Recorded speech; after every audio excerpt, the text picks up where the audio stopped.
नमस्कार, मैं राहुल कठेरिया। आपका हमारे YouTube चैनल राहुल का अड्डा पर बहुत बहुत स्वागत है। झारखंड में कांग्रेस के 2 विधायकों के ठिकानों पर इनकम टैक्स के अधिकारियों ने छापेमारी की है।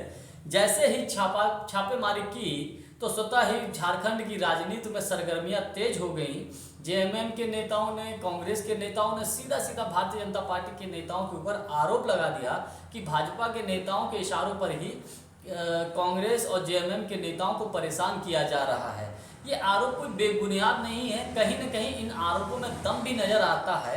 जुलाई के महीने में पश्चिम बंगाल के हावड़ा में 3 कांग्रेस के विधायक पकड़े गए थे और इनके पास से भारी मात्रा में कैश मिला था।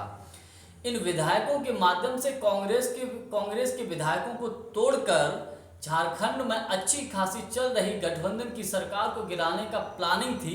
ये जेएमएम और कांग्रेस के नेताओं का आरोप है भाजपा के ऊपर कि जुलाई में ऑपरेशन लोटस फेल हो गया था।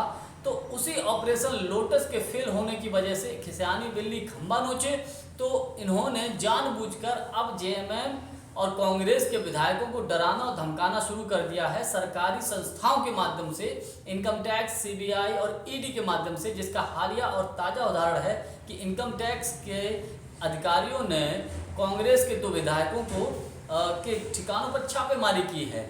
मुख्यमंत्री हेमंत सोरेन के पास भी ईडी ने समन भेजा है, उनको तलब किया है। यानी इसमें कोई दो राय नहीं, कहीं न कहीं भारतीय जनता पार्टी के ऊपर जो आरोप लगाए जाते हैं कि विपक्ष की आवाज़ को दबाने के लिए सही साबित हो रहे हैं, क्योंकि किसी अच्छी खासी विपक्ष की चल रही सरकार को भाजपा ने पूरे देश में कई राज्यों में गिराया है और वहां पर जोड़ तोड़ करके विधायकों को खरीद करके, डरा के, धमका के ईडी, सीबीआई, इनकम टैक्स के माध्यम से और अपनी सरकार को बनाया है। कहीं न कहीं हम कह सकते हैं कि देश में लोकतंत्र और संविधान की नैतिक मूल्यों को उतार किया जा रहा है।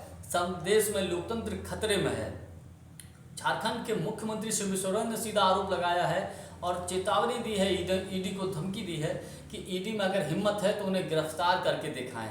ये बातें कोई ऐसे नहीं बोली जा रही हैं, इसके पीछे कई तर्क और तथ्य हैं। उदाहरण के लिए आप महाराष्ट्र की राजनीति में देख लीजिए क्या हुआ। भाजपा ने अच्छी खासी चलती हुई सरकार को, गठबंधन की सरकार को गिरा दिया। महाराष्ट्र और मध्य प्रदेश में क्या हुआ, कर्नाटक में क्या हुआ।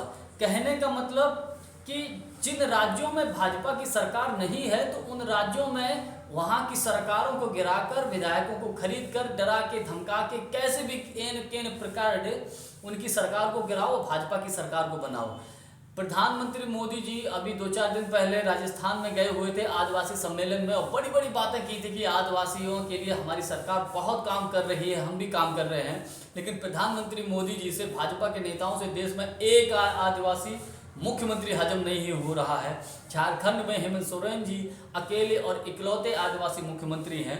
लेकिन क्या है कि इनके देखने में कुछ और है और अंदर खाने कुछ और चल रहा होता है।